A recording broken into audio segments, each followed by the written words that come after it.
للاسف في تونس عام 2013 نحكيو على المعاصره مالوغوزمون مازلنا لاني حاجه تجاوزها زمن نورمالمون.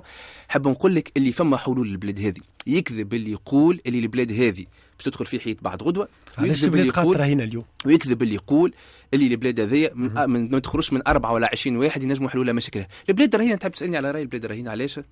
بلاد رهينه الطبقه السياسيه ما قدمت شيء لتونس، فشلت واني حاولت بالحق تعارض بن علي وتعارض بورقيبه قبله، لكن فشلت انه تجيب الحريه للتوانسه والديمقراطيه للتوانسه.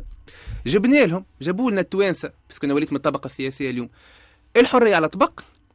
بارك الله فيكم يعطيكم الصحه، انتم صرتوا على الخبز وعلى الكرامه وعلى حقوق الانسان. لا يا سيدي، في عهدنا السعيد نجموا ما تركيوا عباد في الجوامع نرميوا عليهم الغاز في الجوامع، في عهدنا السعيد نضربوا الناس في الافنيو ونعملوا تحقيق عمره ما يخرج نتيجه. في عهدنا السعيد ونلقاو شكون يموت في مركز وقال شنو مات معنا اوفر دوز تاع زطله. يظهر اول شهيد زطله في تاريخ الانسانيه. قلت حاجه سي مهدي، تونس اليوم راهينه نتاع 5 حكومات بدات تطيح في قدر الدوله من وقت سي محمد الغنوشي حتى لليوم. حكومات خلقت فكره لي شونتي فيكتيف، تبدا قاعد في داركم ولا في القهوه تركرك في التاي وتخلص 130 دينار على الشانتي، يعملها سي الباجي قائد سبسي، تجي حركه النهضه تواصل في النهج هذايا وتزيد تقدم فيه القدام. بلاد عمرها ما كانت القروضات اللي تاخذها اكثر من ميزانيه التنميه. اليوم بلادنا تسلف 7000 مليار باش تصرف 5500 مليار في التنميه، معناها 1500 مليار ناكلوا بهم في كروشنا.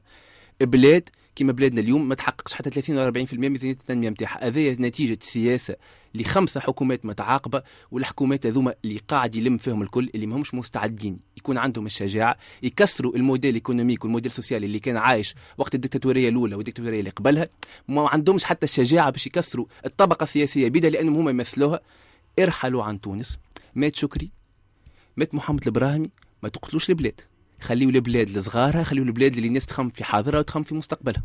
شكرا لك محمد العربي جلاسي عن تيار ديمقراطي شاب تونسي يخدم على روحه، يخدم في 10 و12 ساعة في اليوم كم مش أكثر، مهتم بالسياسة. يمكن إن شاء الله المستقبل يصدقنا، لكن مش على المنصب، لكن نحسوا فما نبرة تاع حب وباتريوتيزم اللي موجود. نتمنى لك التوفيق. المواقف واضحة ولك لاختي كما قال فرانسوا ميتيران سي لا بلو ديفيسيل دي فورم دو كوراج.